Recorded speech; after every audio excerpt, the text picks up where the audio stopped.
अस्सलाम वालेकुम दोस्तों। आज आपकी तवज्जो मैं शेख रशीद साहब की कल की प्रेस कॉन्फ्रेंस की तरफ तवज्जो दिलाना चाहता हूँ। दोस्तों, कल शेख रशीद साहब ने प्रेस कॉन्फ्रेंस की जिसको तमाम टीवी चैनल्स ने दिखाया, और एक चीज़ को उन्होंने बार बार दिखाया कि एक सहाफ़ी ने उनसे सवाल पूछा कि मौलाना फजल रहमान साहब आपसे इस्तीफ़ा मांगते हैं तो आप इस्तीफ़ा देंगे? तो फजल रहमान तो इसने शेख रशीद साहब ने बड़े ही गंदे और गैर अखलाकी इशारा करते हुए, ऐसे अपनी गोद की तरफ इशारा करते हुए कहा कि मैं फजल रहमान साहब को इस्तीफ़ा तो नहीं पकड़ा सकता, वो अच्छा नहीं लगता। हाँ, अलबत्ता बिलावल मुझे मांगे तो मैं उसको हाथ में अपना इस्तीफ़ा पकड़ाऊँगा। तो ये दोस्तों बहुत ही उसने बुरा किया, और ये सारे कौमी टीवी चैनल पे उसकी प्रेस कॉन्फ्रेंस करी।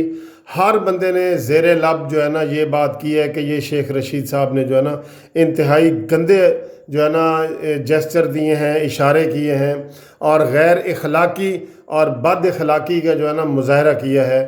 दोस्तों, क्या पैमरा को या टीवी चैनल वालों को इसकी तरफ तवज्जो नहीं देनी चाहिए?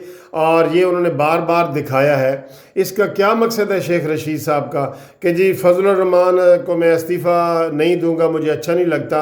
हाँ, अलबत्ता बिलावल मांगे तो मैं उसको अपने हाथ में इस्तीफ़ा पकड़ा दूंगा। और फिर इशारा भी उसने अपना जो है ना हाथ का उधर किया है गंदी तरफ।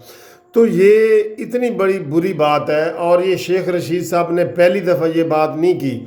हमेशा वो मीडिया पे जो है ना वो बड़ा चहेता बना हुआ है, और तो बड़ी पाबंदियां मीडिया पे लग सकती हैं, लेकिन ये जो घरों में चैनल देखे जाते हैं, और इस वीडियो को हर बंदे ने जो है ना ज़ेरे लब जो है ना उसको महसूस किया है कि ये शेख रशीद साहब ने एक किस्म की बदअखलाकी की है और गाली दी है। और बिलावल भुट्टो को पहले भी वो बिल्लो रानी के नाम से पुकारता रहा है।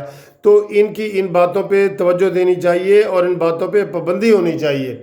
ये शेख रशीद जो ख़ुद अपने आप को हमेशा बड़ा चैम्पियन कहता है, परवेज़ मुशर्रफ का ये जो है ना स्पोक्समैन रहा है, ये काफ लीग का स्पोक्समैन रहा है, ये मुस्लिम लीग नून में रहा है, ये हर पार्टी में रहा है। और इसका जो है ना इमरान खान से भी मैं मुतालबा करता हूँ कि इसको इस प्रेस कॉन्फ्रेंस का नोटिस लिया जाए जो कौमी टीवी चैनल्स के ऊपर बराह रास्त दिखाई गई और बाद में भी दिखाई गई। और मैं ये एहतजाज भी करता हूँ कानूनी टीवी चैनल से कि इस तरह की ये गैर अखलाकी जो शेख रशीद साहब की बातें हैं उन सब के ऊपर इंक्वायरी होनी चाहिए। और अगर ये वाकई साबित होता है जैसे कि वो देखने में लग रहा है कि शेख रशीद साहब ने ये किया है, तो उनको कौमी टीवी चैनल पे पाबंदी होनी चाहिए, और इमरान खान शेख रशीद से इसी बात पर इस्तीफ़ा लें। Thank you very much.